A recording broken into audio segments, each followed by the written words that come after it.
Halo semuanya, selamat datang lagi di sesi bedah data kita. Nah, hari ini kita bakal ngelihat lebih dekat sebuah transformasi yang bisa dibilang sangat struktural dan kejadian di Goto. Di balik layar dari semua berita yang sering kita baca tiap hari, ternyata ada pergeseran strategi finansial yang super menarik.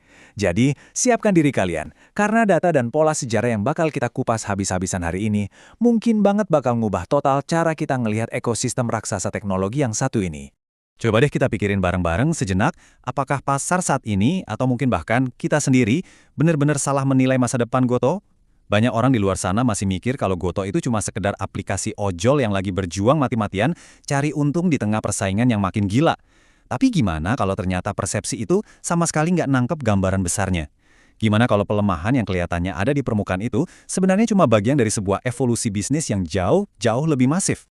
Oke, kita langsung aja masuk ke bagian pertama, Deja Vu antara Tencent dan Goto. Tesis utama kita hari ini tuh gini, Goto ini sebenarnya lagi ngalamin pola sejarah yang persis banget sama apa yang pernah dilalui sama raksasa teknologi China, Tencent, beberapa tahun lalu. Dulu nih ya, pasar tuh ngelihat Tencent murni cuma sebagai aplikasi chatting aja lewat WeChat. Tapi secara diam-diam, mereka berevolusi. Dari cuma buat ngobrol, mereka masuk ke ranah pembayaran, terus merambah ke layanan finansial, sampai akhirnya boom, menjadi ekosistem keuangan raksasa.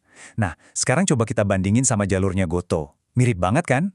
Mereka mulai dari layanan transportasi ojol, terus masuk ke pembayaran lewat GoPay, geser ke pinjaman, dan sekarang lagi agresif banget ngebangun layanan finansial konsumen. Dua-duanya tuh sama-sama mulai dari ngebangun habit atau kebiasaan harian kita, baru setelah itu ngebangun lapisan finansial raksasa di atasnya. Bener-bener kayak deja vu. Terus pertanyaannya, kenapa evolusi ini kayaknya makin ngebut akhir-akhir ini? Nah, kita masuk ke bagian kedua. Intervensi regulasi dan kepemilikan.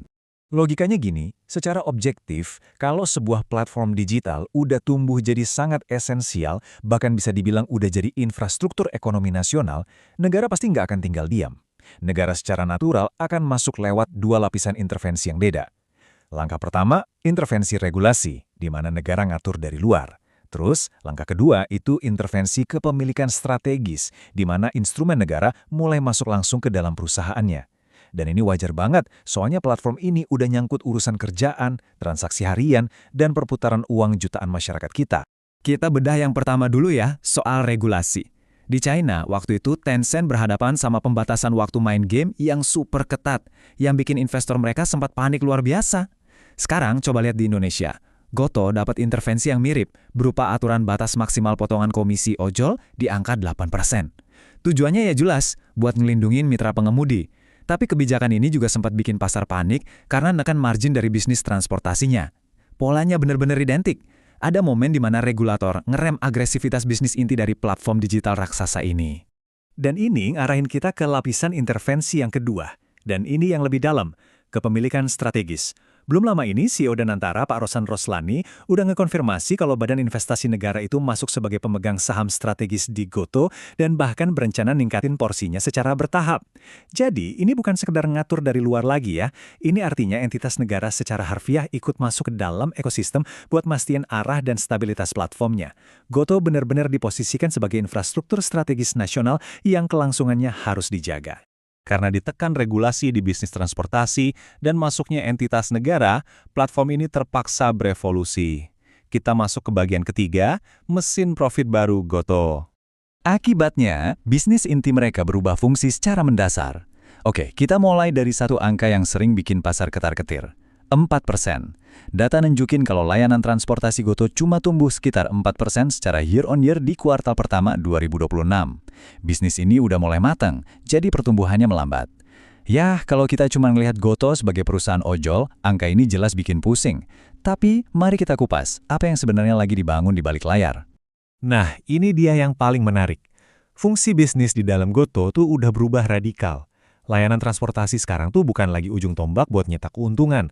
Fungsinya udah murni berubah jadi mesin traffic aja, ya buat narik pengguna, nyedot data, dan ngebangun frekuensi transaksi harian.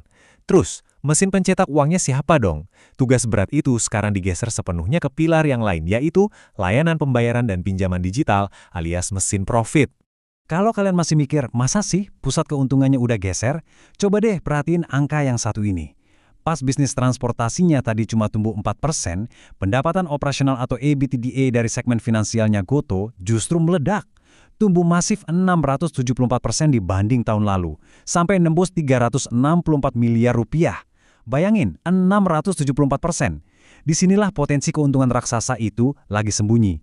Layanan keuangan ini, pelan tapi pasti, lagi ngambil alih peran sebagai tulang punggung baru perusahaannya. Dan asal tahu aja, ini bukan kebetulan semalam ya. Coba kita lihat pencapaian finansial mereka akhir-akhir ini.